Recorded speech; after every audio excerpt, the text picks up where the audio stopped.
All right, so when you think of Agra, what's the first thing that pops into your head? It's the Taj Mahal, right? Of course. But what if I told you that just across the river, there's this other giant, a huge fortress of red sandstone that holds a story of empire, genius, and heartbreak that might be even more dramatic? Yeah, today we're diving into the Agra Fort. So let's just kick things off with a big question. What if the greatest story in Agra isn't actually the Taj Mahal? What if the real story, the most human, compelling drama, isn't about that perfect marble tomb, but about the sprawling, wounded fortress that literally watched it all happen? What if the real action is right here? You know, this quote really nails it. Agra Fort isn't just some warm-up act for the main event. It's the scars and the glory of India, all wrapped in redstone and marble. It's a whole 400-year saga of ambition, betrayal, destruction, and survival, all told in stone. Okay, so let's start at the beginning. Our story kicks off in the late 1500s with the Mughal Emperor Akbar. Now, he's the guy who took this old, kind of crumbling site and turned it into this monumental symbol of imperial power. He's the one who gave the fort the incredible shape that we still see today. And Akbar's vision, wow, it was totally groundbreaking. He picked red sandstone as his go-to material. You can think of it as the stone of power. Then his architects did something really clever. They created this amazing fusion, mixing the local Indian trabeate style, with posts and beams, with the Persian arcuate style of arches and domes. The result? Something completely new, super bold, and just unapologetically powerful. And you really have to get your head around the sheer scale of his ambition. We're talking about defensive walls that stretch for 2.5 kilometers. That's over 1.5 miles of just pure, intimidating fortification. It's massive.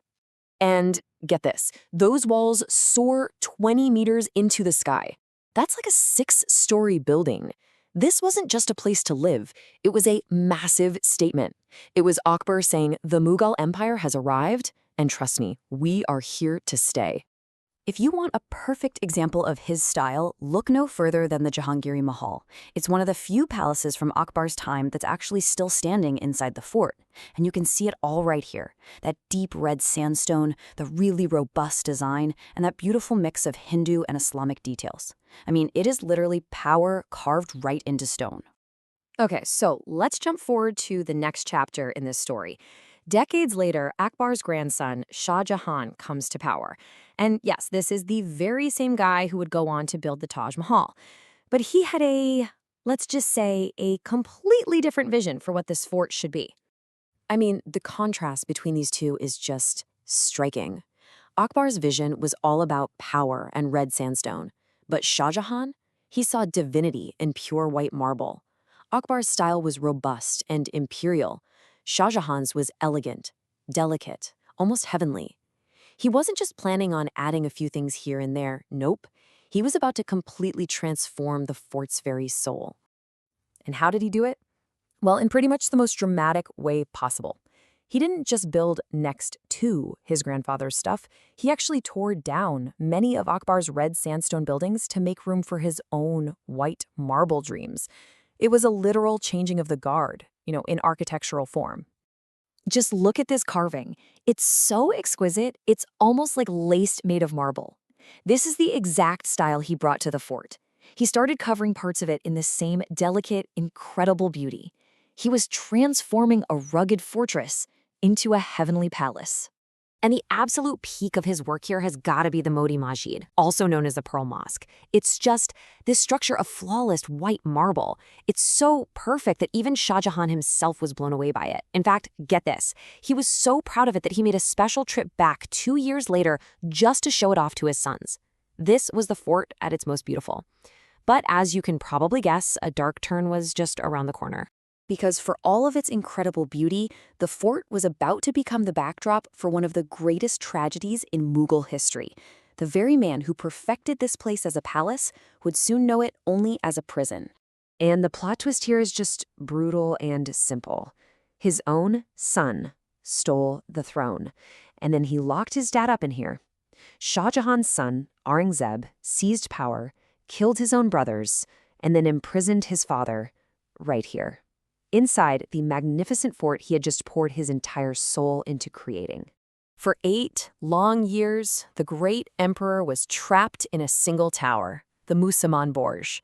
And from its marble balcony, all he could do was look out across the river at his ultimate masterpiece, the Taj Mahal, his wife's tomb.